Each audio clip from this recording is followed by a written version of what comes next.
Salam sejahtera bagi kita semua. Pada kesempatan ini, saya akan memaparkan materi tentang tahapan penilaian dan evaluasi pembelajaran sesuai dengan modul 5.1.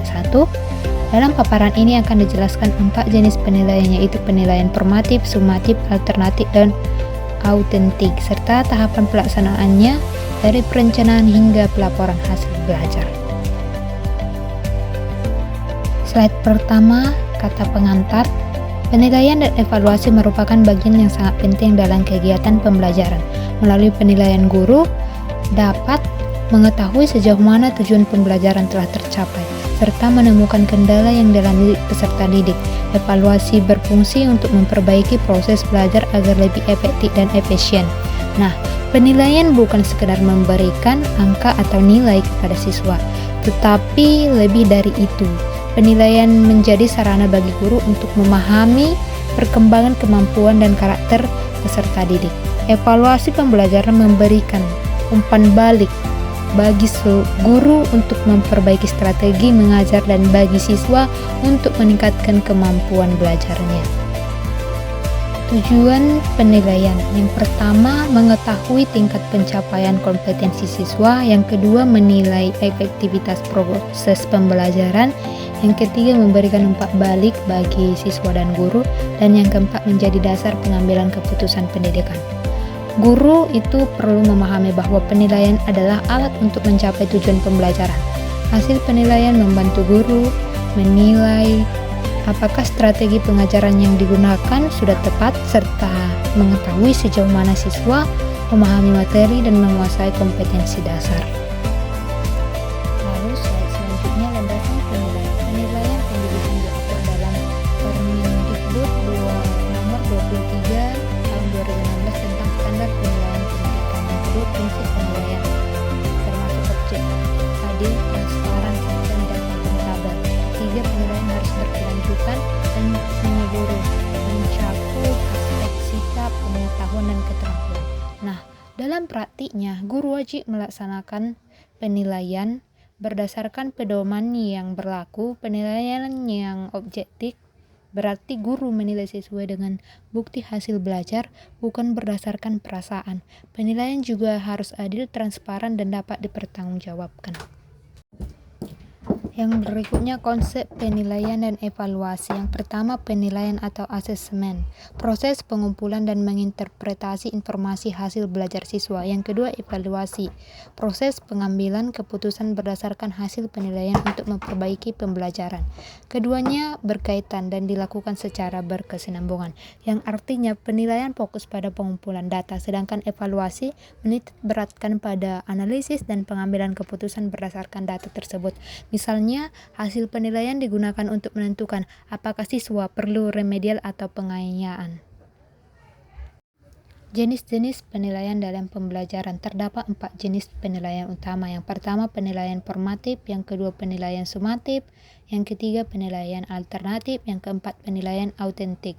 Keempat jenis penilaian ini saling melengkapi. Penilaian formatif dilakukan selama proses pembelajaran, penilaian sumatif di akhir proses, penilaian alternatif menggunakan pendekatan kreatif, dan penilaian autentik menilai kemampuan nyata siswa dalam konteks kehidupan sehari-hari. 1. Penilaian formatif. Penilaian formatif bertujuan untuk memantau kemajuan belajar siswa secara berkelanjutan selama proses pembelajaran. Contoh kegiatan: 1. Kuis singkat di akhir pelajaran; 2. Diskusi reflektif; 3. Tanya jawab lisan; yang keempat, observasi sikap belajar. Nah, penilaian formatif ini memungkinkan guru segera mengetahui pemahaman siswa terhadap materi yang baru diajarkan. Dengan cara ini, guru dapat segera memberi perbaikan jika ditemukan kesulitan belajar. Yang kedua itu penilaian sumatif. Penilaian sumatif dilakukan di akhir pembelajaran atas satu tema untuk mengukur sejauh mana tujuan pembelajaran tercapai. Contoh bentuk penilaian: yang pertama, ujian akhir tema atau semester; 2. Tugas proyek akhir; yang ketiga, laporan hasil eksperimen. Hasil penilaian sumatif sering dijadikan dasar nilai rapor atau evaluasi hasil belajar secara menyeluruh, namun guru juga perlu memastikan bahwa penilaian ini tidak hanya mengukur hafalan tetapi juga pemahaman konsep. 3. Penilaian alternatif. Penilaian alternatif menggunakan pendekatan non-tradisional, menilai proses dan kreativitas siswa. Bentuk bisa berupa portofolio, jurnal refleksi, proyek kolaboratif, per-asesmen. Penilaian alternatif memberikan ruang bagi siswa untuk mengekspresikan pemahamannya dengan cara yang lebih personal dan kreatif. Ini sangat penting untuk mengembangkan kemampuan berpikir kritis dan kolaboratif. Yang keempat itu penilaian autentik. Penilaian autentik menilai kemampuan nyata siswa dalam konteks dunia nyata.